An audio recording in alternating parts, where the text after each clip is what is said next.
video.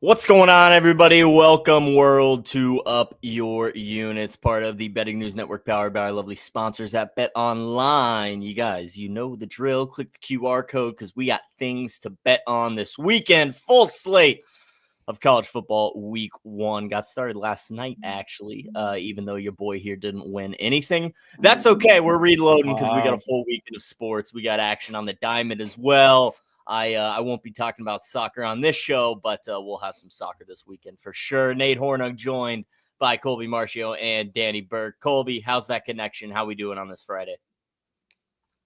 You tell me. You're looking great, sounding better. Should have flipped that. You look better than you sound. That's good. I think. No, this is radio. This is radio. Never mind. You sound crisp. You sound very crisp. Mm-hmm. You look fantastic. You're not milk hypering, obviously.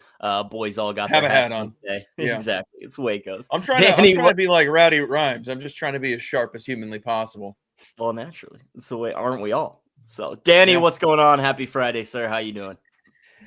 Doing a lot better now that my Huskers somehow found a way to win a one-score game. It was disgusting. It was ugly. But what else is new? That's exactly what we expected. At least they ended up on the right side of it. I know you and I were talking off air, but last week when we were previewing this game, again, it's just like on paper, yes, Nebraska should win this game. And I remember you asked me, like, you can be betting? And I said, absolutely not. Like, they're going to cause me enough stress. My blood pressure's already going to be going through the roof. And that was completely on display throughout the entirety of those four quarters, especially in the end. Somehow they pulled through with a clutch interception, and the Huskers are undefeated, and that may be the last time I can say it. So I'll say it while I can. Quick side note, too, I want to rant just for 10 seconds. Matt Rule calling that timeout, Nate, was absurd, I think, on that third down when Cincy's backs were against the ropes. No, let's get them time to reset here so they can formulate a play on 4th and 7, and then they get a long pass. That was idiotic. Outside of that, team's fine. Can't overreact too much about week one games. They're always kind of wonky, so at least they ended up on the right side. Go Big Red. I need to ask Danny about the biggest news that happened yesterday outside of the actual game being played. And since you went to Nebraska, you're a Nebraska fan, I need to know your opinion on the inevitable conversation that is never going to end until Dylan Raiola leaves our lives. Mm-hmm. What are your thoughts on him being a clear fan of Patrick Mahomes? Now, before you answer that, I would just like to say, anybody older than Dylan Raiola making these comments about him, I think you're a bona fide loser.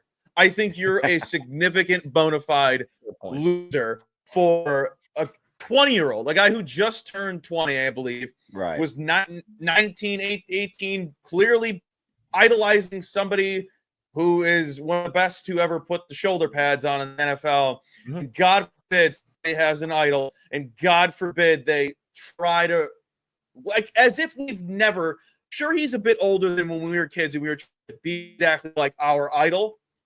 I don't see the big deal. But I do think it's very loser-esque when somebody who's a couple years older than him, going on radio shows, whatever kind of show you want to talk about, and just dogging the kid. Mm-hmm. Who gives a crap? Who cares? Is it weird the celebrations are nearly identical? I'll say that. But everything else, who really cares? It's not that serious. Here's the thing. I mean, like, as a fan, that's who you want him to mimic, right? I mean, every quarterback should try to resemble Patrick Mahomes. So there's no issue with that. I get why people get annoyed in the sense where he kind of tries to downplay it and acts like that's not what he's doing, or he'll be like, yeah, I'm not trying to look like him, and then gets like the identical haircut and that type of thing, which at the same time, who cares, like you're saying. But the other side is like, yeah, he doesn't help himself with that. But yeah, I mean, in terms of mechanics and actual gameplay, like, yeah, that's awesome. I want you to try to be like Patrick Mahomes. They do look identical, not in terms of the results, but like the throwing motions and how he runs and even how he walks. And it's a little goofy, but again, I'm fine if he's going to mimic the best player in the National Football League and arguably who may go down as the best quarterback of all time. Why wouldn't you want that? So, yeah, I've got no issue with it, obviously, on my end. Yeah, and I know everybody gets fed up about it and whatnot, but look, if the results turn out to be that way, nobody's going to care, and then he'll get all the praise. So, yeah, he's got a little bit to live up to, but it's fun, again, yeah, like you said, he's a kid. So, at the end of the day, let him have his fun. He's only 20 years old. I guess it's inevitable that when something like that happens, you're going to get hate. But think about like 100%. Kobe Bryant and Michael Jordan, not obviously saying that Raiola is Kobe Bryant, but someone who Kobe Bryant. Exactly Jason mimicked Tatum and like Kobe Bryant. Yeah, like people, like would always make those comparisons, but people, well, I guess, I mean, social media wasn't around then, and I was obviously a lot younger, but it's not like people were just getting so pissed off. Like, I mean, that's you want to mimic the best player in that respective sport, 100%. So it shouldn't be an issue. Yeah. No, you tell kids growing up to watch the pros, watch their, you said it, mechanics, their tendencies, and learn from them. And I mean, you guys said it best, but Dylan Raiola just turned 20 years old. Patrick Mahomes is 29. He's going to turn 30 this September. So, Raiola was in middle school, high school, watching Mahomes' first couple of years in the NFL. So that's exactly what you tell a middle school, a young high school quarterback is, hey, watch that guy who's tearing up the league. Try and mimic your game off of that. So I got no problem with it. I think you guys said it great. It's weird. Goofy. It's something. It's just something to talk about. It's weird when you want it to be clickbait type tweets like this dude annoys me. Turn the channel off. Go watch Ohio. Go watch Parker Lewis Navarro can't lose. Go watch him. Well, it's the same thing with Taylor Swift invading football broadcasts. She got some airtime last night. Being at the game. So. It is what it is. This is funny though. Patrick Mahomes left early last night, and the Bleacher Report put out and was like, Patrick Mahomes leaving early and not watching the rest of Dylan Raiola play. Patrick Mahomes commented on the bottom, had to wake up early with my kids. He's a family man. It's a Thursday night. He's got 98 kids at home. He's got stuff to do, man. Got to respect that, right? He showed up. He could have very easily not gone. So I think it's cool to see. But, well, we got a lot to talk about. That's a little bit of some Thursday night football reactions. I'll touch on this comment real quick because I already did. Don't even worry about it. I already did. I was one of those Boise State backers. Look, I mean, they returned most of the same offense besides G&T, obviously. And yes, that's a lot of production to make up for. But no, the offense was not the same Boise State of last season. They got railed down in South Florida. Shout out to Byron Brown leading the Bulls to a big upset victory there. That wasn't even competitive. That was just Boise shouldn't have even showed up. So can we give the Heisman to Genty then? I think that would even does this solidify it even a little more? Well, we got to see Colorado's first game, right? We got to see them, which they played tonight. I think they'll be fine. Hot take. I think they'll be fine. They will be fine. Caden Salter, very capable of leading that Buffalo's offense. Caden Salter, the truth. No doubt about it. Won the starting job over the true freshman. I got to ask you guys really quick because, again, I was, locked in with the Nebraska game and, was doing something else before. What was the deal with Wisconsin? Did they look as bad as everybody was saying? I don't know if you guys watched that game. Certainly, the defense was looking prime, but it seemed like everybody was complaining about how atrocious their offense was or something. I think I actually did not watch that game. I saw it was, a 17-0 final score. I had Miami, Ohio covering the 18.5 in a parlay that didn't matter. Beautiful. It didn't matter. But I believe did Wisconsin? No, they scored late. They only scored 3 points in the first half. So, looking at the box score, played a couple of different quarterbacks who didn't do very well. The ground game was all right, but not really up to Wisconsin standards. Defensively, though, they were fine. Mm-hmm. Yeah, just curious. Yeah, I saw people.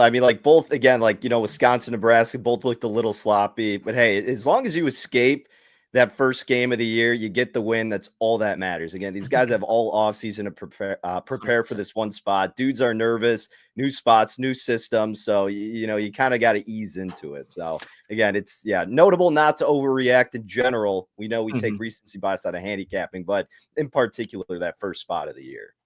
Well, especially with Wisconsin, a team that's, not going to be in college football playoff talks. It doesn't matter if you blow out Miami, Ohio week 1. Just get the win. Vibe in advance, baby. Yeah, exactly. 100%. Well, more stuff happened last night as well. This time on the diamond. I'll let Mr. Colby take over. But Kyle Schwarber went absolutely nuclear. 4 home runs, a ton of RBIs, a ton of bases. What's going on with the Phillies? Perfect time, Parlay Patty. Perfect time. There we go. Perfect time to talk about it. Weird thing that happened last night as well, because I had the Phillies first 5 team total over 2.5. Schwarber was first 2 homer in that game and get him rolling. I made a video saying 3 to go, talking about the runs. Okay. Because it was 3.5. Excuse me, it was 3.5. And weird enough, he hit 3 more home runs. Very, very weird. Somebody pointed that out, and they thought I was referring to the home runs, and I was like, no, I'm definitely not talking about the home runs in that video. But yeah, awesome night. He was, what do you have, 45 home runs going into last night. He has 49, and now he is 1 behind Cal Raleigh at the home run leader at 50. Wow. A lot of people are talking about possibly taking him tonight. If you're thinking that, just know my brain thinks he goes 0 for 4 this evening. We'll talk about that later because monumental day. You think he's going to replicate it? Now, the other side of the argument is he could, and it's possible. I see your boy Ghost is in chat talking about it. He could. Yes, I do think I'm in the main line with the baseball gods. Correct. Yes, I don't even know what it means. But awesome night. I think the MVP conversation just continues to get more and more interesting. I was talking about it last night with obviously the Cal and the Judge topic is just always an easy way to get into it because it's still open. There's a million topics to talk about with that side. However, I do think it's interesting. No one wants to talk about the NL because we're just now. I still think it's Shohei. I still think it's Judge. Okay. But I find it very odd that a guy with a 6+ ERA is just automatically going to get the award because, hey, he also pitches. While the second place guy, Schwarber and Cal, can play the same. Now, if everyone wants to be like, well, they're having argument 2 seasons, that's different. There's a difference between having an MVP season and having a career year. And I always go back to this isn't an Offensive Player of the Year award. And if it was, we would be giving those awards to Cal and Kyle because that's second place according to the NFL awards. That's second place. So I do think it's odd that no one's talking about the NL because not that I think it's closer. It's just Cal and Kyle are the same exact player. Like the same argument you would make for Cal, you could make for Kyle is my point. Right. Sure. I agree with that. Danny, your takes? No, I mean, that's exactly it. And it's just, again, because I think it really comes down to this public perception and the marketing of everything with Major League Baseball that it just seems like Cal's getting a lot more of that love. And don't get me wrong, Schwarber is certainly, but MLB's not pivoting to, trying to showcase Schwarber as much necessarily like they were with Cal Raleigh this entire time in this Mariners group. I mean, the Phillies have been established. The Mariners are a younger up-and-coming team, more exciting. So I think that's why you see a bit more of a nod in that direction. But you're absolutely right, Colby. I mean, if the argument's to be made for Cal, why the hell wouldn't it be made even more so for Schwarber, who does have more of a case? And again, yes, we always have to, unfortunately, in the sense that it, from a betting perspective, makes it a little bit infuriating, but we always have to take into account Shohei pitching and whether or not he's dominant or at least ERA. I know, but it's like if he's serviceable, that like gives him enough, unfortunately. And I totally get what you're saying. It's just like one of those hurdles that unfortunately is always going to be there. No, it's a very strong case to be made. I mean, I'm just fascinated for your home run leaders bet now. Like, I can't believe you're not more excited about that with Schwarber in contention with the number you got. Don't want to get too excited. Why are you being pessimistic? Come on, baby. That's what you needed. Don't want to too excited. Now, I was doing Dad's Bet Baseball last night. They're podcasting one of their host CJ Slip and Jimmy made a good comment that hypothetically, what if Marcus Stroman was able to hit 35 home runs a year? We would still be like, yeah, he sucks at pitching, though. Not They wouldn't saying let him Shohei's pitch one of the worst if he pitchers. was hitting Yeah. 35 home runs a year. It's true. But like, I was like, that's a really good point because we all know Marcus Stroman sucks. Mhm. Right. But if he's hitting 35 home runs, would we be like, you know what? That's an MVP. Maybe. How much is he really adding on the pitch side? I mean, Yeah. but not Shohei hasn't pitched in a year. He's coming back. He's definitely going to be a little bit more rusty than not. So Mhm. I think next year we'll see a more improved Shohei, but it's still his award.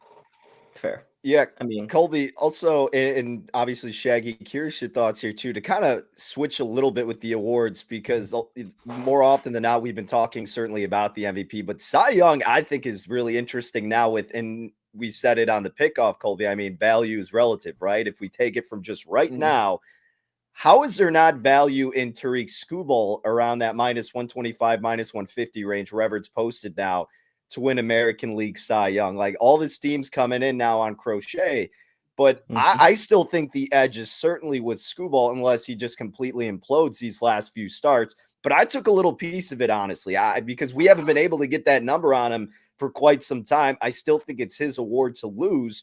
We could go into all the stats, but long story short, I still see the edge with Skubal here going back to back in the Cy Young. Am I missing something here, Colby, or is it worth looking at him even though you're laying a bit? My rebuttal would just be who's third or was third in MVP odds? Skubal. I don't think Crochet is anywhere close in the MVP odds to Skubal. So I sure Crochet is a valuable part of that Red Sox rotation. He's awesome.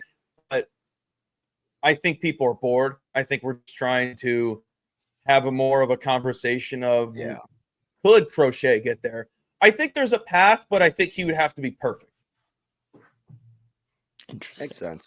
I'm seeing right now on Bet Online minus 150 for Skubal to win the AL Cy Young. Crochet at plus 110. Obviously, Danny there saying there is minus. What's the AL MVP odds for them? Most valuable player for those two players. Yeah, I know. Like Jose Ramirez is like third now. Well, actually, on Bet Online, it is a 2-horse race. The only two players they have listed for the AL MVP are Aaron Judge at minus 155 and Cal Raleigh at plus 125. Yeah. They only have 3 players listed for NL MVP. Shohei minus 1,000, Schwarber at plus 450, and they still have Manny Machado on the board at 100 to 1 plus 10,000.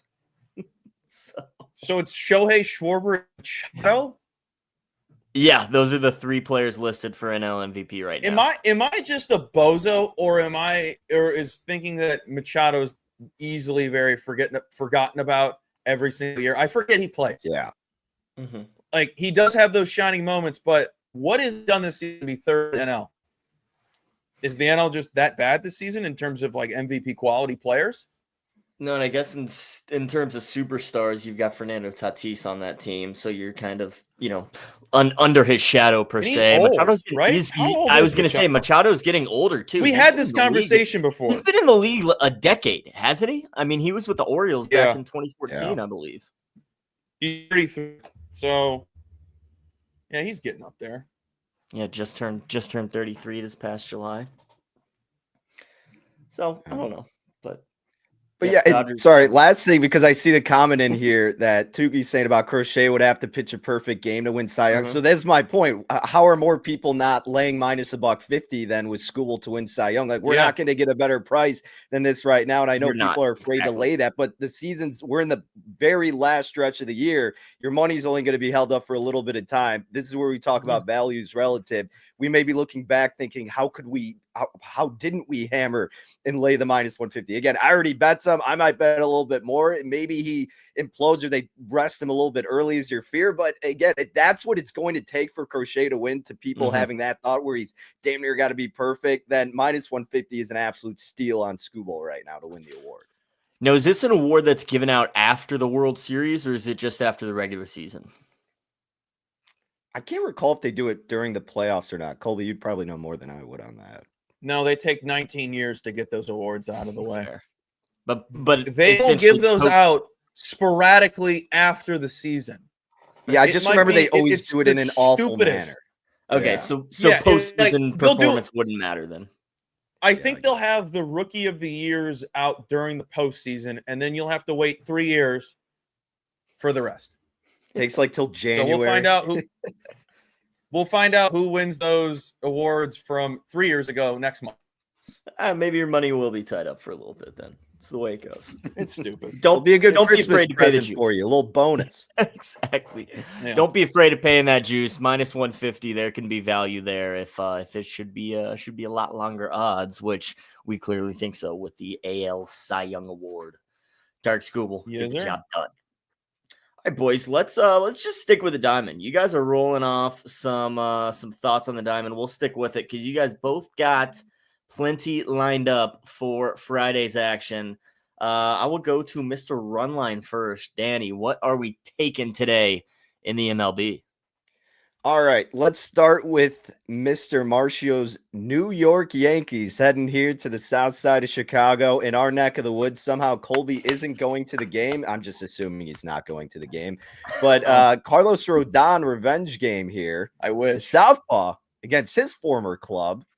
And Colby, you and I were, or maybe it was with somebody else. Sorry, I get confused with sometimes the conversations with my friends, and then what we have on here, always talking sports, of course. But someone was telling me they're a little bit concerned about Rodon in the postseason. Maybe it was you who was saying that, Colby. I think it was you. Always, who was saying that. Always, I think he's a fraud. I think he's a fraud. So, yeah, but his numbers are not bad, and let's be honest, it's in this specific matchup against the White Sox, who, yes, had been a hotter offense, but specifically against righties. Against lefties, they haven't really been hitting too well over the course of the last month. They're 22nd in weighted runs created plus at 88, just a 144 ISO, 676 OPS. Rodon 324 ERAs, expected ERAs lower than that at 328. Batting average ball in play just at 224. So I feel confident Rodon, especially with a slight narrative kind of baked into that. On the other side, Gomez, only 3 starts the last 3 games. So his numbers, they're bad in general, but you got to take that into account. His xFIP's been 4.12 or worse in all 3 of those starts on the year. He's got a 5.40 expected ERA, 5.50 xFIP with a 4.73 ERA. A lot of walks out there, not producing a lot of grounders, 12% barrel rate. So a unique situation, but the Yankees are hot. There's a good spot for them. I hate the idea of laying about minus $130 on the run line, but if the Yankees can't win this game by 2 or more runs, then what the hell are we doing out here? So I like the Yankees there. And what was odd to see, like the money line was only like minus 220, which you'd think it would be a lot more expensive considering the run line is jacked up. But I mean, that's the way most people are going to bet it. So that's why you're seeing that steam there. But yeah, I think the Yankees should roll, Colby. So I'm excited for your pinstripes tonight.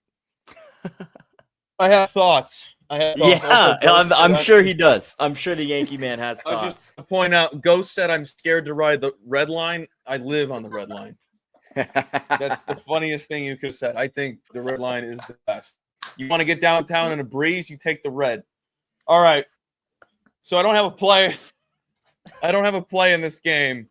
Okay. I made a play last night because, one, the New York Yankees have the 25th easiest remaining schedule in MLB. And they're hot. They're getting where I wanted them to be, a more real team. This is on paper, really good, high-caliber team that just for some reason could not put it together. They're also just a bunch of dumbasses out there making little league mistakes here and there, which will be the downfall of their season. We all know it's coming. Mm-hmm. However, with the Blue Jays having a very tough schedule up ahead and the Red Sox having a middle-of-the-road type remaining schedule, I think this is a 1,000% go. Wow. The turntables. This is the number shot up. This is the guy rooting for the Yankees to miss the playoffs, so that that's right. Can right? Yeah. Now we're taking them to win the division. Man. When I see a number that I like, I'm gonna take it. Also, if you want to take the Red Sox at 6-1, I don't have a buy. Value in baseball. I don't have a buy. This is why I'm saying you could also get the Red Sox at 6-1. Okay. And feel really comfortable about it because I don't think the Jays will. What's their lead? How big's their lead in the East right now? 4 games. 4 games. 3.5. Red Sox just 3.5 back. Yankees 4 back. That's The Red Sox are 6-1. I mean, you sprinkle on both of those, and then you've got 2 ponies betting against the Blue Jays, basically. So yeah, I mean, now's the time to do value. it, obviously, with the Yankees going against the White Sox. So, yeah, you better do it now if you like that bet for sure. 5th easiest remaining schedule in all of baseball, the New York Yankees. We got about 28 games left. They make a fool of themselves or they come out on top. Either way. Hey, nearly 5-1 for the Yankees, ticket on them. 6-1 for the Red Sox. I forgot the price was, but I also have them stupid bet I made after a home run with cash. Them to have the best record in baseball because of their schedule remaining so easy. I made 3 weeks ago, so I don't take the card seriously. That's just me being a lunatic. But if you don't like the Yankees, you hate the Yankees, you're getting a much better price on the Red Sox that are just a hair closer to the first place, being first place in the AL East. So I think it's a good look for both. If you're not even in the market, like Shag said, take both. I think taking both is extremely smart. And I think I don't have it on the top of my head. I think the Blue Jays top 10 toughest schedule remaining. I don't have it in front of me, but I know the Red Sox are like 17th and the Yankees are 25th. Okay. That gets the job done then. So Yankees, Red Sox to win the AL East from Mr. Marcio, and they get the job done by 2 tonight from Danny Burke. Now, talk to us about the Phillies because they lit up the scoreboard last night, obviously, with Schwarber. I'll take it from here. Danny. Don't worry. I'll take it from here. I was going to say, this is a little combo bet from the two of you. Colby, start us off. You have to. Don't worry, I don't care they scored 20 runs yesterday. I don't care that they scored 20 runs yesterday. Danny doesn't care that they scored 20 runs yesterday. They're at home. They were just embarrassed by the Mets. They get to take on Bryce Elder. They kill Bryce Elder. That's really it. It's really it. They scored, I have it in front of me. They scored 10 runs against Elder in Atlanta. Yes, the Philadelphia Phillies were able to manage that many runs against the starting pitcher on the road. I'm shocked as you are. Now they're back at home where for some reason they play like gods. I have to be on their first 5 team total over today. 3 runs from the Phillies in the first 5. Paying a little juice there, minus 125, but you're not afraid. I'm shocked it's not 3.5 again. Yesterday it was 3.5 against Cal Quantrill. I'm shocked it's not 3.5 at plus money again when Elder gives up 3.5 runs on the road. And it's I feel like there's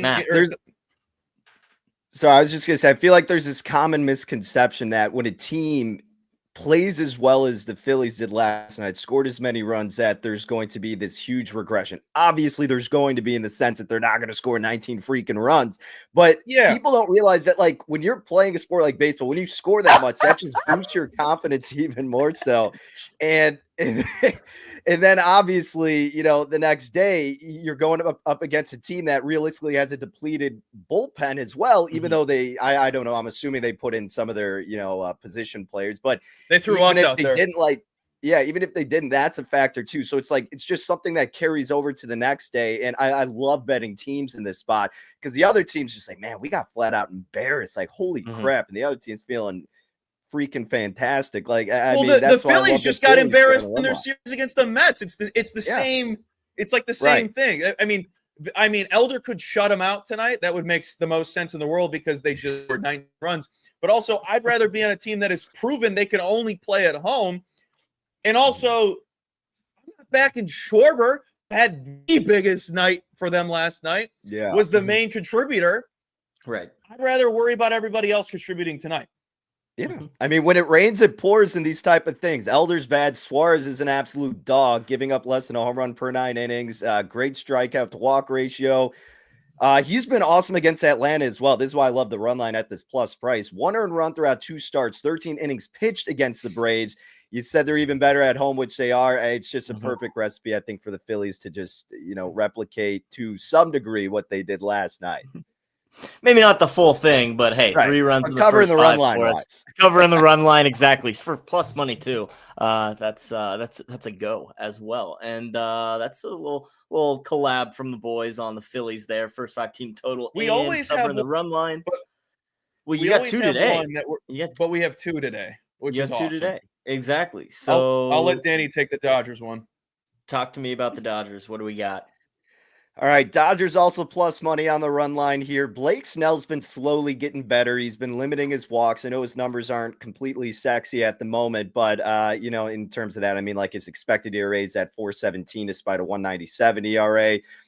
But the thing is, his barrel rate's at 5.6%, hard hits at 33%. So he's slowly but surely finding that groove once again. D-backs have been solid against lefties, but I think Snell will manage. And the D-backs are following a tough series against the Brewers, back-to-back wins. Dodgers had a day off, so they'll be rested and ready to go and try to extend that division lead. But this is why Colby's on them. This is why I'm on them as well. Zach Gallen has been no bueno this year. 5.13 ERA. 4.70 expected ERA. Yes, it's lower, but still awful. He's given up 1.5 home runs per 9 innings pitched. His left on base percentage dangerously low at 66%. Strikeout to walk ratio below league average. He's at 13%. 44% hard hit rate, 10% barrel rate. His splits home and road are both equally bad. Dodgers have familiarity against this righty. They should be able to take advantage. Plus money on the run line. Love it here. Give me the Dodgers -1 in the hook at plus 110. And Colby, you like them on the first 5 team total as well for the same price, plus 110. Look at the price. Plus 110. That's all you need. I was like, do I want to be on this night? I mean, Gallen's had like some ups and downs. He's very inconsistent. Yeah. But his last couple road games hasn't played anybody. It's still allowed over this number. The Dodgers are one of the best teams at home in all of baseball. I was like, what could this number be? I saw 2.5 even money. I go, if there's anything above that, I'm taking it. Plus 110 is wrong. It's wrong. If it loses, it's still a wrong price. And I think Gallen's given up over this number his last 3 trips to Dodger Stadium dating 2023. So I think this is a great spot to back the Dodgers offense. Colby, and I think like at this point of the season, like you get a lot of these teams who are clearly just out of it where they're just mailing it in, right? I mean, it's, it's getting into the fall, it's football season. They just want to be on their couch watching some NFL on Sunday. Like, not saying they're going to just completely give up, but there certainly isn't as much motivation with a lot of these lower tier teams. I'm seeing the Diamondbacks 6.5 games out of the wild card spot right now. So yeah, definitely could be one of those teams just mailing it in, especially on the road tonight in Dodger Stadium. Not to get too far from away from the Phillies game, just thought us because if I was if the coach kept me out there after I gave up 9 runs, I think I would leave myself. You know what I mean? Like if Cal Quantrill last night staying out there allowing 9 runs, my confidence is shot for the next 5 days. Like I don't know how they come back for it. Like I gotta just think about the next game. But like in the moment, like you're a starting pitcher, so hypothetically you're only out for 5 innings. You gotta go sit your ass on the bench and look at that scoreboard. Oh, that's gotta suck. Also, I got one last play. Sorry to my friend Shaggle Betts down there. Overtaking the Tigers' first 5 team total over 2.5 at plus 125. Last 2 weeks, the Tigers are top 10 in WRC plus, WOBA, OPS, hard contact, barrel rate, number 2 in walk rate. This team is getting back into their groove. However, they're not the sexiest scoring first 5, averaging under 2.5 runs, but I don't care. They're taking on their good friend Seth Lugo. This is the 4th time this season they've seen him, and he's allowed over 2.5 runs in each of those outings. On Sunday, gave up 6 runs against them. And I feel like the more times you see a guy, the easier it's going to be because you know what to expect. I don't think Lugo has the upper hand in this spot. Maybe he does. Maybe I don't think so. But the Tigers have 4 elite rated hitters that will bat from the left side. Last 60 lefties he's faced, he has a 10.22 ERA, 6.83 expected ERA. Danny Burke's favorite stat, 6.75 xFIP, has a 18% barrel percentage, 5.11 home run per 9. Those hitters have a sub 300 expected batting average, 700 expected slugging, and a 413 expected WOBA. They should get this done. It's a fantastic price. You don't got to pay a thing. You're going to get a ton back for an offense that is usually loaded. And if they're on fire, this is a very deadly lineup. I worry about my Royals, man. Danny, you might not be aware. I've been betting the Royals every Friday night at home. Little system You're play. still doing it? No, I'm not. Thankfully. That's what I thought. Because look, I was doing it going into this season, and I lasted way too long. Because going into this season, I mean, money line, team total, run line, they were all hitting like 70% over like 15 games, Friday nights at Kauffman Stadium. The theory was there's magic in the air. Us Kansas Cityans, we don't have anything better to do on our Friday nights. Let's go watch some fireworks after a hopeful Royals win. Right. And the boys got the job done. Now, statistically speaking, last season they were actually hitting much better at home, light and day, in terms of batting average at Kauffman and away. Tough stadium, Jack. Not the case this year. Not the case this year. The system play has not been going well, so I jumped off the boat. I'm not doing that anymore. So your Royals did like it was funny last week when you and I were on the show. I remember I had that Royals team total bet against the Sox. You're like, you convinced me, I'm on it. They get shut out like 7-0. And then I'm looking at that game again, or that matchup, and I'm like, I can't not bet them in this spot. I forget who was pitching, but luckily I did take them the next day. Then where they put up like 12, they won 12-1 against the Whites. Like that's like to me the story of this Royals team the past however many years. It's just here. Like no consistency with this unit. Past decade since our glory days, 2014, 2015. Yeah, it's just. I mean, recently there's been excitement, obviously with Bobby Witt coming into the mix. But yeah, ups and downs still. We can't figure out the spots around him very well. So it is what it is. But that's some baseball, Friday night baseball from the boys right there. We got the Phillies first 5-team total, the Tigers first 5-team total, and the Dodgers as well. First 5-team total from Mr. Marcio, and then Mr. Runline over there. Yankees, Phillies, and Dodgers all to win by 2. I love it, man. I'm a sucker for the run line. So. All right, well, let's switch gears a little bit. Get into football, college football week 1. Lots of action on Saturday. There's some games on Sunday, a game on Monday as well, and some Friday night games tonight to kick things off. Colby, you got thoughts? And I think we can't get ahead of ourselves and jump these games just yet. I think we have to talk about the one thing that's going to break all of our hearts tomorrow. What's that? And that is the end of an era with game day. Of course. I saw a clip last night of Lee Corso watching Herb Street talk about him. They're all in tears, and there was a third body in tears, which was me. I was like, naturally didn't expect to cry at like 10th last night. Damn, dude. Our childhood is dead. I know we're all pushing 30, whatever, but damn it. It's dead. It's so dead. We are no longer in the prime of our youth. No, we have to actually wake up, enjoy a cup of coffee, read some articles and crap because we're old. We're old. God, we'll never get to feel that again of like a cold breeze rolling in, Lee Corso screaming at the fans, the Steins. Do you know how bad as a child I wanted to go to college just to experience just to be in the background. I wanted just to be in the background. Yep. I just wanted to go. And then I went to DePaul. Smart thinking, Colby. Colby, you're going to hate me. I had 2 game day experiences, and I didn't make it to either. Almost gave you the bird, Danny. Almost gave you the bird. You didn't make it to either. Well, like one of them was like Nebraska. It might have been both, like Nebraska and I forget who, like maybe Oregon, and they won like in 2016. But again, you're at the tailgate and you have to go there so early to get closed. Oh yeah. The other one was actually maybe it was either 2 or 3. The other one, Nebraska, Ohio State. There was no other good game. Nebraska lost by like 50 naturally. And then maybe I think Notre Dame and I don't know. I went to some Notre Dame game a couple years ago and we tried, but again, it's just like I don't know. I mean, I'd rather tailgate than like try to see the stage from way far back and deal with all these kids with these signs. Like I don't know. I mean, it'd Yeah. be cool to see once, but yeah, I guess I flopped. You said it though, Colby. We're our youth's over. It's been over. But Lee Corso retiring. Kurt Warner's son is playing college football. Deion Sanders' son is in the NFL. Our childhood heroes all retiring, and their kids are taking over. So it's a new era. You said it. And luckily we still have Dick Padge, Vitale, I'm not 25, bro. Come on now.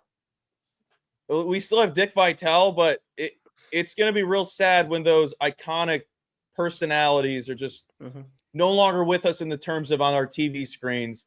Also, I've really hated like the decline of College Game Day over the last decade. I just think it's lost its oomph. Its aura. Because I still think it's the same thing. Also, I blame Pat McAfee. I also blame just a lot of the stuff they're trying to do to keep us focused. Like, it was so perfect. And I mean, nothing's ever going to be perfect for long because it's a TV show. You can't have a perfect TV show go, you know what I mean? Like, SportsCenter's not the same. Bring back that panel on the side. Oh, that hits like crack. The schedule. We need this schedule. This is what we need on SportsCenter. Padge, the answer is no, because Corso is one of one.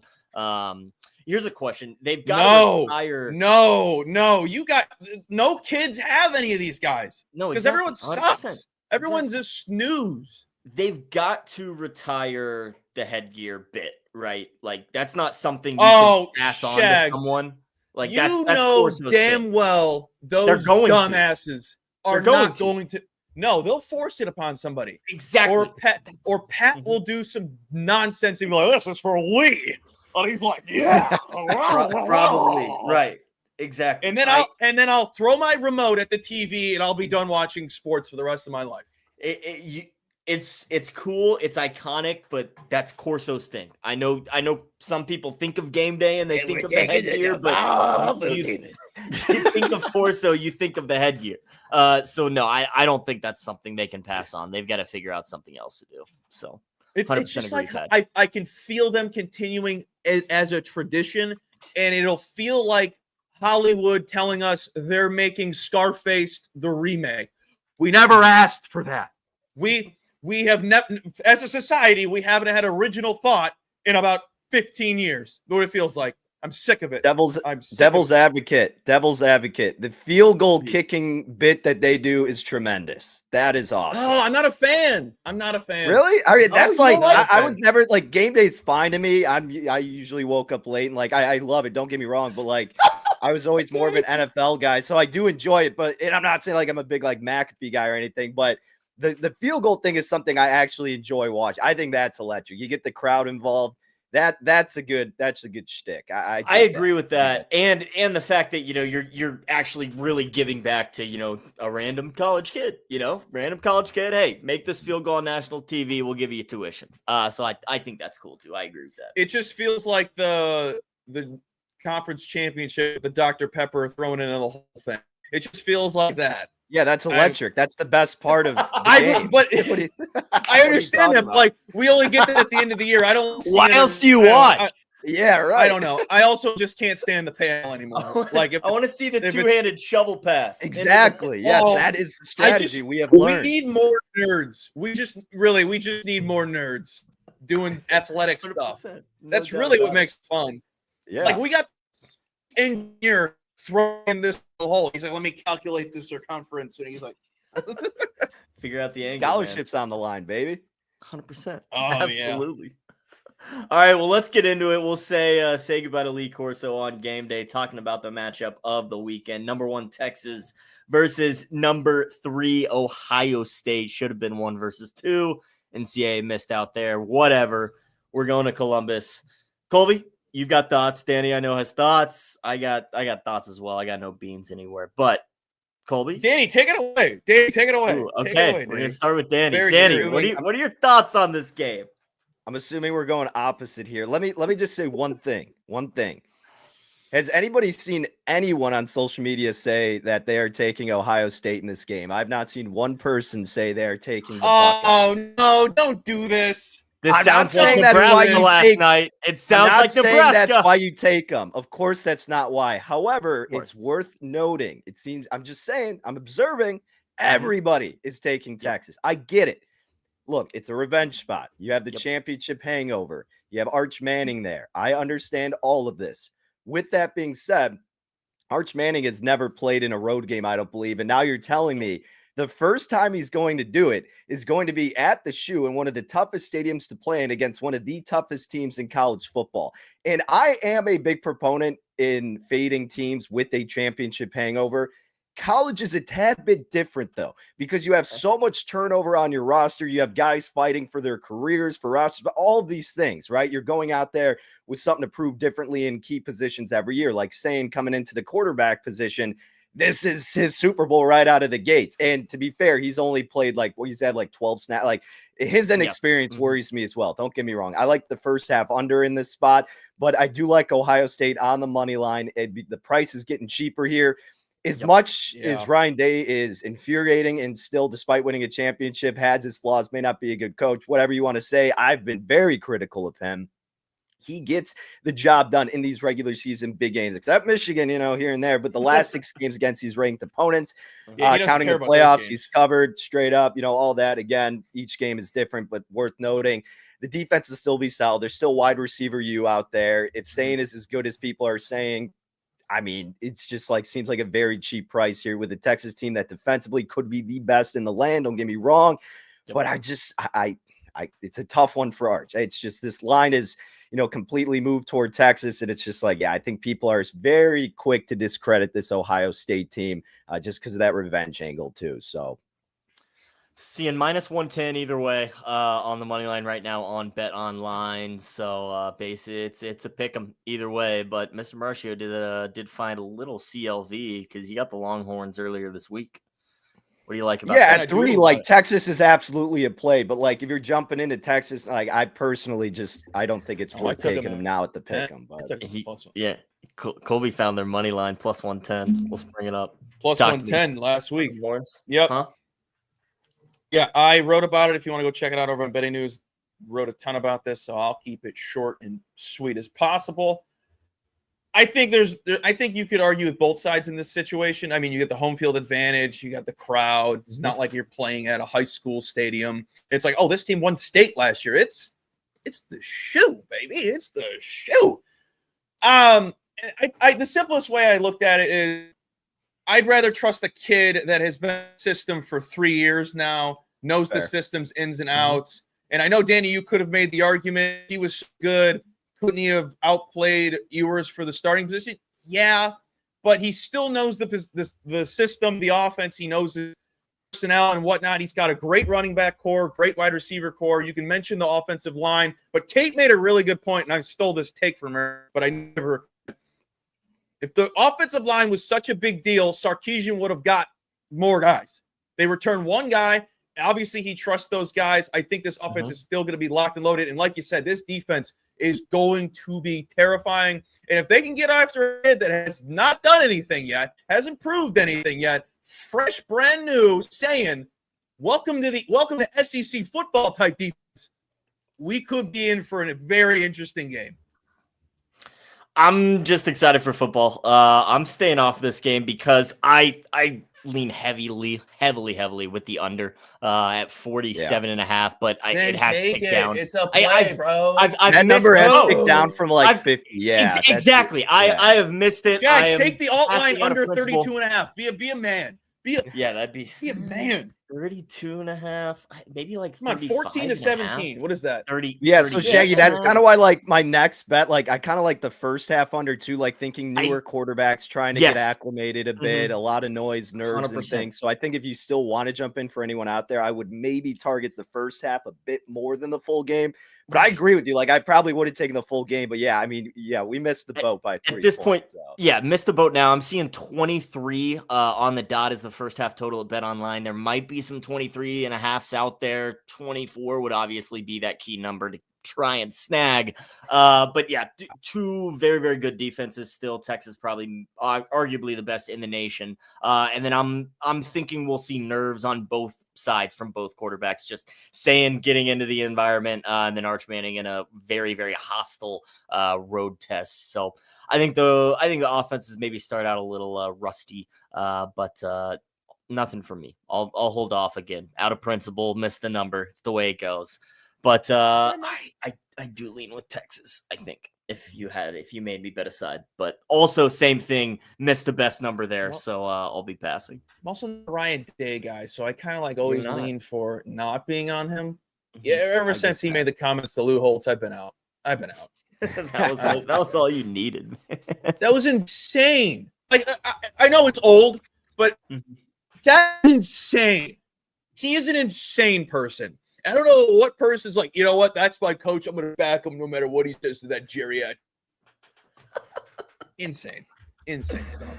Carry on. All right, let's back up a little. Let's go to today. Let's talk today because there's a couple of college football games on the slate tonight. I believe I'm the only one with thoughts in this game, so I'll just get it out of the way quick. Georgia Tech taking on the Colorado Buffaloes. Life without Shedeur and Travis Hunter begins in Boulder. They got a tough test with the Yellow Jackets coming to town, who I think might be a little feisty in the ACC, returning plenty of offensive production, especially quarterback Haynes King and running back Jamal Haynes as well. Great 1-2 punch in the backfield. So I'm on Georgia Tech minus the 4, minus 109. I believe it might have ticked up a little bit. Let me get in that right now. I'm seeing 4 still at Bet Online, so it's still a go. I have little faith in Colorado. I think it's going to take a little bit longer than 1 week or one off season for them to really get going. Again, you've got to replace a lot of production with Shedeur and Travis Hunter on both sides of the ball with Hunter.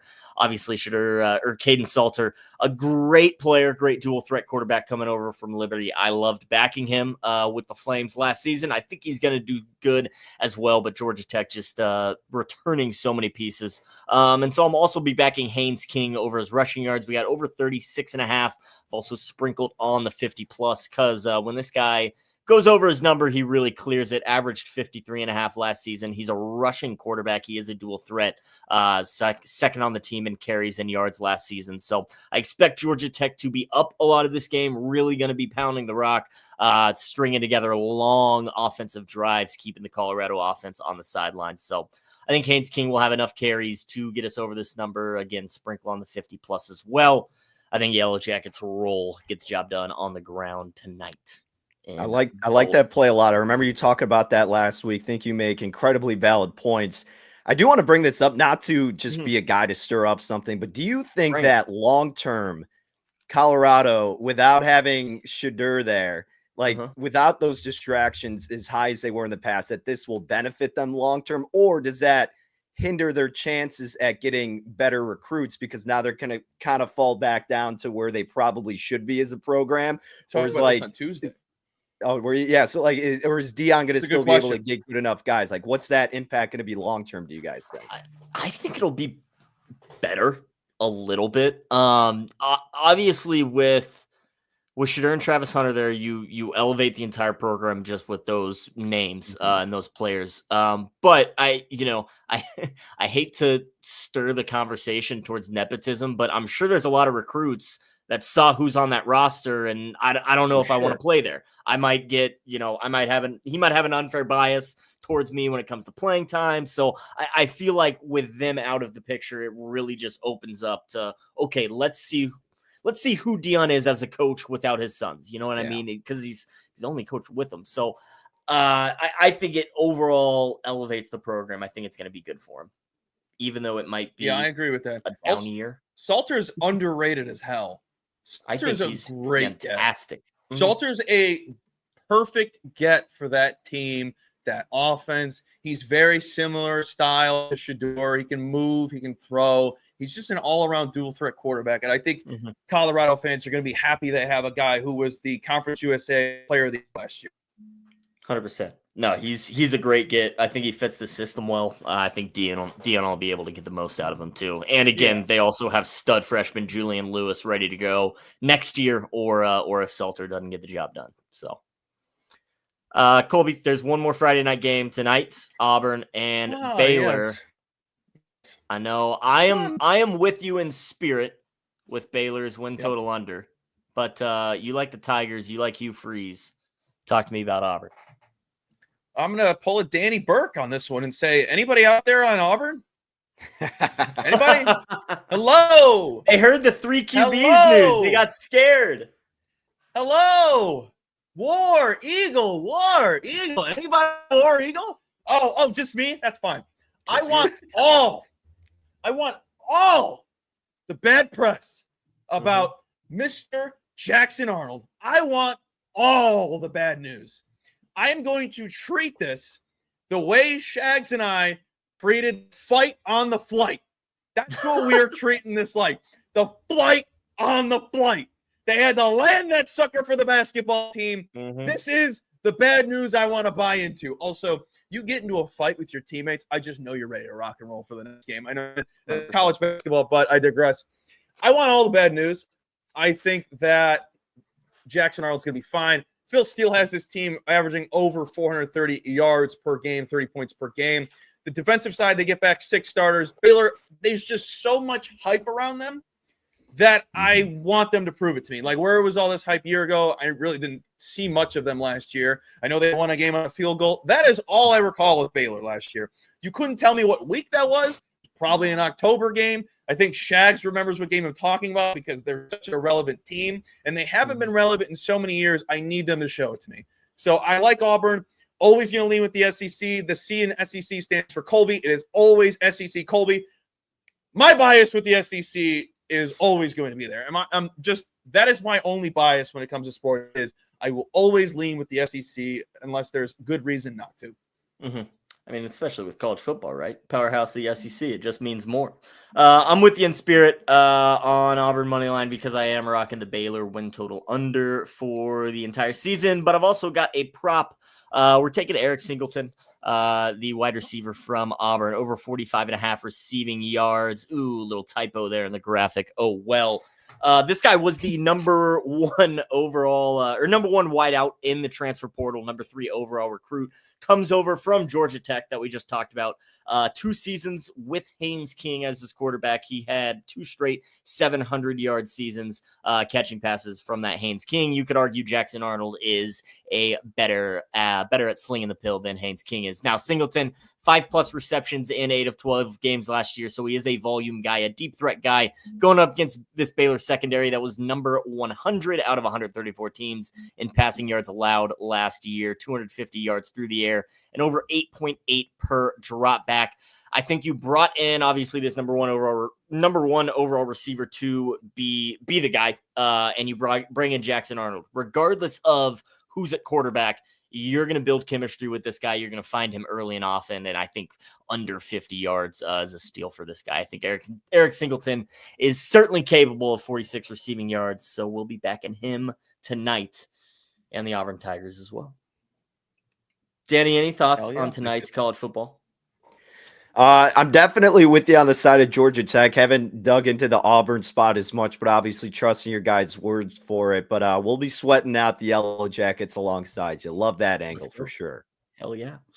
All right, well, let's move on to Saturday. Then we discuss the big one, Texas and Ohio State. But there's plenty more college football that we got to get through as we are approaching this hour. Danny, I'll start with you. We're not going to Rocky Top because this game is not in Neyland Stadium. It's in Atlanta, actually. But the Vols taking on the Syracuse Orange, 2 new quarterbacks. What do we like there? Yeah, so you got Aguilar, the transfer from App State, coming in for the Volunteers. 2 seasons, over 6,700 yards, 56 touchdowns, 24 interceptions over 25 games. So obviously he's prone to the turnovers, but I don't think you're going to need him to throw too much in this spot. Tennessee's got some good tailbacks there, a 10-3 team. Same with Syracuse. Syracuse, with Fran Brown in his first year somehow went 10-3. McCord with the top passer in the land. They have a new quarterback coming in, Angeli from Notre Dame, which you haven't seen too much out of him. Obviously, if you go to Notre Dame, you're going to be a solid quarterback, but still some big shoes to fill there. And especially with Syracuse, they got decimated on that defensive line. So I think Tennessee is going to be able to really run the ball down their throats, control tempo, control the time, and then be able to cover that 13 in the hook. You're not going to have to put too much pressure on Aguilar in his first spot here. Tennessee's defense still going to be rock solid. Their fans are going to be able to travel really well in this spot, so they'll have the slight advantage there too. Usually don't like laying large numbers, relatively large numbers, especially in that first week, because I always talk about how much of a roller coaster and all over the place it is. These teams have all offseason to prepare, but I think it's going to be a pretty sizable regression season for the Syracuse squad. While Tennessee's still trending in the right direction, I think they'll be able to control in all facets and cover 13 in the hook. I love that. I've Love got that Tennessee. photo. Naturally, man. You had to use that one. I like Tennessee as well. I've actually got them paired with Tulane and a little money line parlay for -126. Kind of doubling down on Tulane because I'm on their team total as well. But just didn't have any interest in laying the 4.5 with them. I think they get past Northwestern. So paired them with the Juicy Vols money line -126 on that money line parlay. But Danny, love what you're saying about Tennessee running it down Syracuse's throats, because I'm on their running back, actually, Deshaun Bishop, over his 63.5 rushing yards. Now shop around, because this is 72.5 at a lot of places. Found one where it was 63.5. CLV exists. Plenty of, for real. Do your line shopping, find some value out there. But Bishop was the RB2 last year for this Tennessee Volunteers team behind Dylan Sampson, who had an incredible year. They're replacing some offensive linemen, but I'm okay with it because right guard Wendell Minimo, coming over from Arizona, was all-conference Big 12 last season. He's been at the school since January, went through spring practice with them, as well as left guard Sam Pendleton, coming over from Notre Dame, been there since January as well. Notre Dame is just offensive lineman university. So they plug those holes fine. Deshaun Bishop ready to step up. Still had nearly 500 yards last season on just 74 touches. I think he's ready to go be this RB1 for this Tennessee team. Like you said, Danny, I think the Vols are going to be up a lot in this game and really will just be pounding the rocks. So volume shouldn't be an issue there. 63.5 rushing yards, certainly doable for Deshaun Bishop. And you know what, Danny, while I got to pull it up, talk to us about the honorary Pac-12 After Dark, Utah and UCLA, 10 o'clock Central start out in LA. First shot at Nico as a Bruin, but we're fading. We like the Utes. Yeah, you don't have to worry to, get that bet in. If you're trying to make some back late night, you might as well get it in now at -5 of the hook, right below 6, somewhat of a key number, obviously. Dampier coming in from New Mexico, outstanding dual threat. I mean, outstanding with his legs, at least. He was rushing for over 1,100 yards last year, 19 touchdowns. In the air, I think he had about 12 touchdowns and 12 interceptions, but they're not going to need him to throw in this game. UCLA, also another team where defensively, they were pretty strong last year, but they lost a lot of those pieces from the front seven. I believe 4 starters they lost. And you bring in a good running back as well on the side of Utah. Parker, I believe, Wayshawn Parker's his name, 735 yards, 4 touchdowns for Washington State. His action will certainly increase in this offense, and Utah may end up with one of, if not the best, offensive lines in the country. Love Kyle Whittingham, always has a strong foundation. Last year was an aberration, finishing 5-7. The last time he finished that bad was in 2013. They went through a slew of quarterbacks last season dealing with injuries. This team could certainly compete in the Big 12 and end up winning it. So they also brought in the offensive coordinator from New Mexico as well to help out Dampier. Obviously, Nico going with UCLA, he'll be solid, but with a new system in that week 1 spot, not really big home crowd advantage either with the Bruins. I like this 5.5 with Utah. Their defense is going to be lethal per usual. That's typically their identity. The defense is always going to travel. I think they absolutely roll in this game. I love Utah in this spot. Not buying the hype immediately with Nico going to UCLA. So, like the U with the Utes as opposed to UCLA. So certainly big on Utah this season and in game 1. Let's go. Loving the -5.5, -108 right now on Bet Online. I will definitely be locking that in because you got to have some Saturday night action.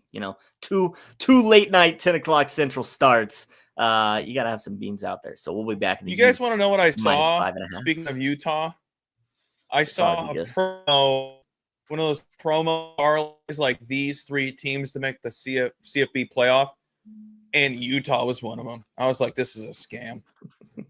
Dude, they're the favorite to make the Big 12. They're the favorite to win the Big 12. And it's I've talked about this ad nauseum with the Big 12. It's so wide open. They're just going to beat up on each other. You're probably going to have two-loss teams, maybe even a three-loss team in the championship.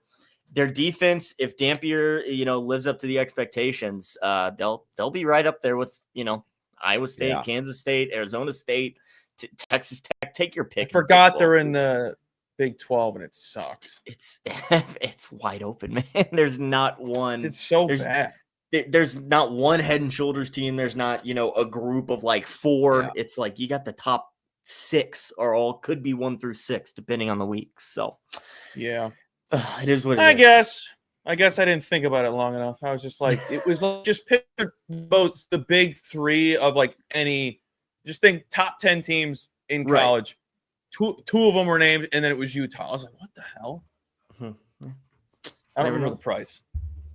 All right, well, moving on. We got more games on Saturday. Colby, you and I both back in the Crimson Tide. Oh, this one's going to be so awesome. This one's going to be so Bama. Awesome. Minus the 13.5. Why do we like it? What is there not to say? And what is there not to love about this Alabama team? Mm-hmm. I'm so hooked on the Tide. I bet them to win the Natty, and I bet Ty Simpson to win the Heisman Trophy. You did. I am all the way bleeping in. I am all the way in on this team. All they need is Simpson to be at the least serviceable. That offense is so loaded. That defense is going to be arguably one of the best in the SEC, neck and neck, I believe. The defense only lost 3 guys to the draft. We're talking about Alabama. When was the last time we said, oh, you know what? They didn't lose that many guys to the draft. It's been a while. They always lose their entire roster. Crutch says DeBoer is a fraud. I don't think so, because he took the Washington Huskies to the national championship. This is year 2 of DeBoer. I never trust the coach year 1 at a new program because he has to implement his culture, his guys. Year 2 is when you see them succeed. This is how I feel about Chris Holtmann with DePaul. I always go back to DePaul, baby. Look at Deion Sanders. Year was a lot better, had a Heisman Trophy winner. Did not have the sexiest season, but still improved from the first year. I still think there is some leeway. Give him some time with DeBoer. I think year 2 is going to be deadly. I'm right there with you. I'm on Bama minus 13.5. You said it. Ty Simpson, plug and play quarterback, plug and play system with all that talent around him, and especially that defense backing him up too. As far as the Seminoles side, I mean, anything is better than last season, coming off 2 wins, but I don't think Tommy Castellanos really fixes all the issues you have. He's also coming off an injury. Not sure he'll be the same guy we saw 2 years ago, 2,200 passing yards and 1,100 on the ground. I said this on the Our Unfortunate podcast that got scrapped, but he's also, no disrespect to short kings, but he's under 6 feet tall. If you're going to be under 6 feet tall, you got to make some plays with your legs. You got to be a prolific runner, and I don't know if we're going to see that against an Alabama defense. So don't think Castellanos solves all the problems down in Florida State. Don't think they'll cover the 13.5 this weekend. Alabama minus 13.5 from both me and Colby. Danny, any thoughts on Alabama? Here's the thing, as much as you want to say about DeBoer, and we certainly thought there was going to be some hiccups in year 1, and there were, as to be expected, but they still stayed afloat, and they were still a pretty damn solid team. So Colby's absolutely right. I mean, year 2 is when you're starting to see the ship turn in the right direction. So, yeah, I'm not expecting any regression. That's a great note as well, the fact that they have a little bit more stability with some guys on that roster now trying to make their own identity post-Saban. Yeah, I'm not going to be in the camp that just dismisses Crimson Tide team in any fashion until they really display it to me. So no action in that game right now, but if I had to, obviously trusting your guys' in-depth knowledge with it, you dove into it, you did the research. So yeah, I would certainly side with the Tide there. And still, think DeBoer's a great coach. I mean, he took him to the championship out there on the West Coast. How about it? So he's got plenty of comfort there. He's going to do his own thing now. They'll be all right. Exactly. All right, a couple more games we got to get to. Colby, Tigers versus Tigers. LSU taking on Clemson, top 10 matchup. You need me to talk about this again? Do you want to? You don't have to. No, I'm kidding. I wrote Give the about it elevator last spell week. job. You can still check it out. I'm a Nuss Bus guy. Nuss Yep. Bus to the moon. San Diego, Texas, I'd rather trust the better quarterback in this spot. Obviously, Arch Manning's proven something other than saying, but I think Nussmeier can have a Joe Burrow-esque type season. I think the defense is much more improved than it has been in years past. And I also just really did how one is Dabo Flowers for finally getting up off his ass and taking on the portal like an absolute man. But Finally. guess who had the number one transfer portal class in America this past season? LSU. So congrats to Dabo for getting the scraps. Congrats to you, sir. Mr. Bring your own guts, this team's got to look at it. Donis, I think it's a national champion. Yeah, we heard you every damn year, bud. We heard you every damn year. Give me the Tigers plus 4.5. LSU back in the Nuss Bus. We're number 18. The real Tigers in the real Death Valley. The real Big Brian Kelly guy, Colby Marshall, baby. Yeah, exactly. Hottest seat in America aside from Billy Napier. Hottest seat in America aside from Billy Napier, who I think's job is fine because he has DJ Lagway that went 6-1 while he was there. Yeah, you and your stop. Lagway. Billy has to give the entire program to DJ because he saved his job. Yeah, for this next season. We'll see how it goes though. I'm not a Gator believer, but best of luck. I'm not a Napier guy, but I'm down to back Lagway. Fair. Danny, you got any thoughts on this Tigers matchup? Yeah, Colby sold me on this one a while back. I mean, this has to be the season for LSU to really get in the right direction. And the Nuts Bus is going to be in full effect. It really, you're right. I mean, like Clemson, it's just like post Trevor Lawrence's Clemson team just has not gotten stable themselves. So yeah, you're giving me 4 in the hook with 2 solid programs, a bit more of a foundation there with LSU now, what they've been building toward that first game of the year. Yeah, it's too tempting to pass up catching 4 in the hook. Not as appealing to me. I'll be off. I'll just be rooting for good football there. Definitely lean with the over. Think those teams will go back and forth, make it entertaining for everybody. And we got one more game. We're going to talk about Sunday night, Notre Dame and Miami, Catholics versus convicts. Don't know if you're still allowed to say that, but everything I will. Shaggy says, I'm on. I'm with it. Give it, Shaggy. Talk about it. I'm all in. Colby and I were both on the Irish for several. I hate it. You have reasons. no idea how much I hate it. You have no idea how much I hate being on this team right now, but I love it. I love every bit of it. Take it away. I'll mute myself. Go ahead. People forget this team did go to the College Football National Championship last season. Yes, they got embarrassed, but Colby, let's check that roster. Who do they return? Okay, no Riley Leonard. That's okay. They got CJ Carr at quarterback. He's going to be serviceable. Guess who they do have? The offensive line, Jaden Greathouse, Jordan Faison, Eli Raridon, Jeremiah Love, who might be a Heisman candidate this year. The entire offense is back. Oh, what about defensively? Okay, you lost Xavier Watts. That's about it. The rest of the defense there. They're returning, I believe, 19 of 22 starters by my count. It's the same team. It's the same Notre Dame Irish team. So I'll be backing them on the money line. I got minus 125. I think Colby got minus 130, but I got very, very little faith in Carson Beck. Even less faith in Mario Cristobal. He's got big shoes to fill down there, replacing number 1 overall draft pick. He's the ultimate motivator. How could you not like Cristobal? Yeah, I'm gonna, ignore that comment. Carson Beck was not the Carson Beck last year that we saw in 2023. His completion percentage was down 8%. He had less yards overall, less yards per completion, doubled his interceptions as well. Looking to revamp his career, revamp the entire program in Miami. I don't think they're going to get the job done week 1 against the Notre Dame Fighting Irish, who Marcus Freeman, look, they lost that national championship. He forgot about it. He reloaded. He's ready to go. I like the Irish this season. I think they definitely get the job done here. Minus 125, minus 130, whatever you can find is certainly a price. You want me to find the Irish music real quick? Yeah. I also that Notre Dame team fought in that second half, man. Freeman knows how to make those adjustments. Exactly. 100%. He's so awesome. He is making Notre Dame likable, which hasn't been a thing for me my entire life. And I think he's just awesome.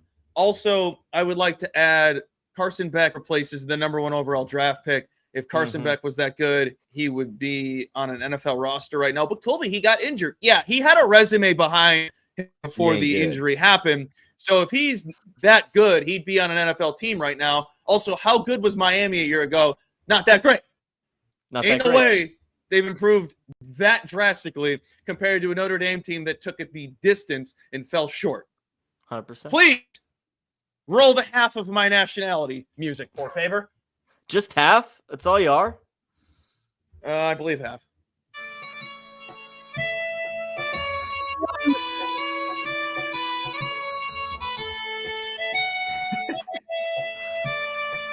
It's Notre Dame. It's the Catholics over the convicts. Colby's doing the jig for us.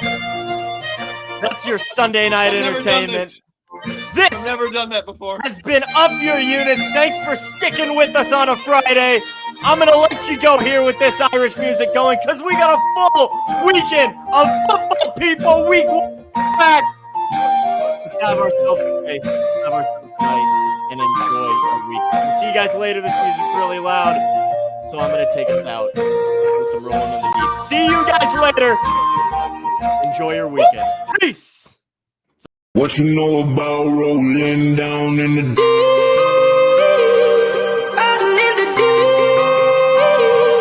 Down in the deep.